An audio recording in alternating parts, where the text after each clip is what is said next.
Welcome to excerpt videos from my class, my online class, Dolly the Llama. In doing research, I found out the longest wool on a llama is the top of the head, the chest, the legs, the tail, and the shanks.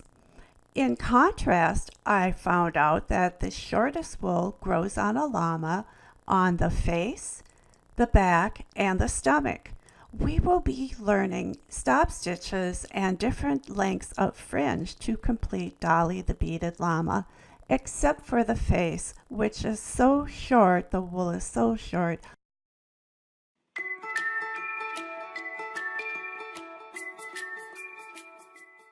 Always remember to bead with double thread.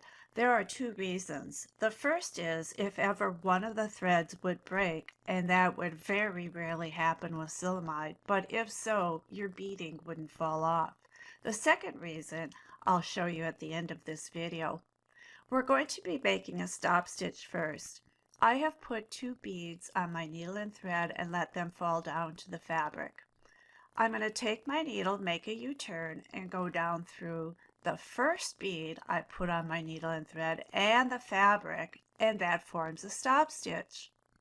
All stop stitches have 2 beads.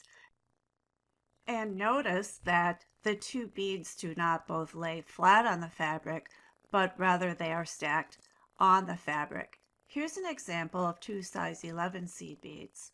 I put 2 beads on my needle and thread, let them fall down to the fabric. I made a U-turn with my needle and put it back through the bottom bead only, or the first bead. That's a stop stitch. Next, I'm going to make a short fringe for you. Like the stop stitch, the fringe will not rest on the fabric, but be stacked on the fabric surface. This time I put on 3 beads. I'm going to push the last bead out of the way, take my needle, make a U-turn,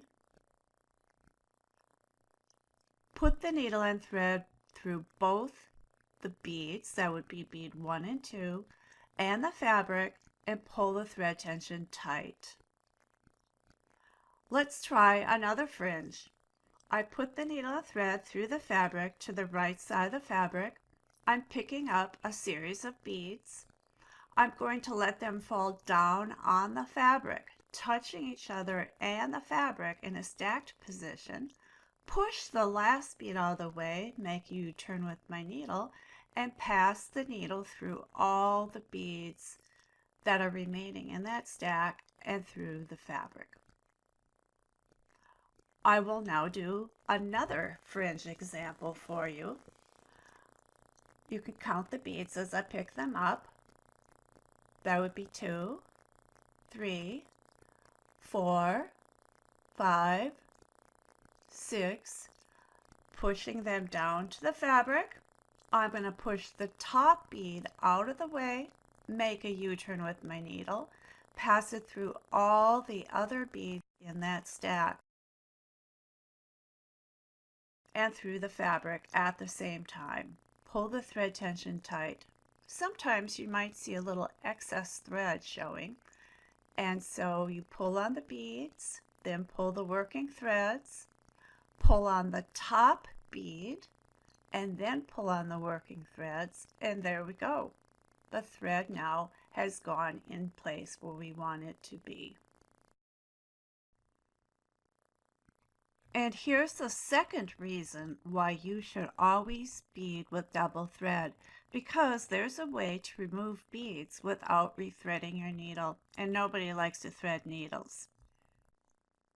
Pull on the last beads you put on until the needle is flush to the wrong side of the fabric.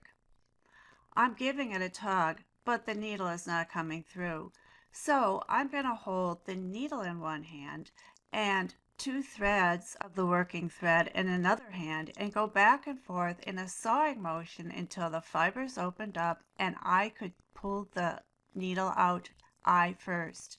Then you can take the beads off the needle and thread without having to rethread your needle to start again. I hope to see you in class. Follow the link that is either below this video if you're on YouTube or possibly above the video to register for this exciting class. Hope to see you in class. We'll have lots of fun together